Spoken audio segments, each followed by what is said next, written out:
بسم اللہ الرحمن الرحیم۔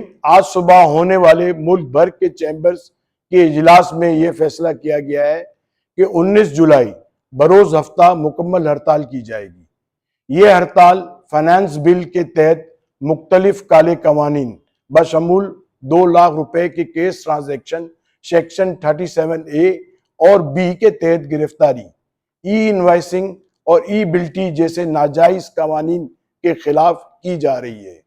ملک بھر کی تاجر برادری ان تمام کاروبار دشمن اقدامات کے خلاف متحد ہے، لہٰذا میں کراچی چیمبر اور ملک بھر کی تاجر برادری کی جانب سے حکومت سے پرزور اپیل کرتا ہوں کہ وہ ان تمام تر ناجائز اقدامات کو فوری طور پر واپس لے۔ بصورت دیگر تاجر برادری کی جانب سے احتجاج اور ہڑتالوں کا سلسلہ جاری رہے گا۔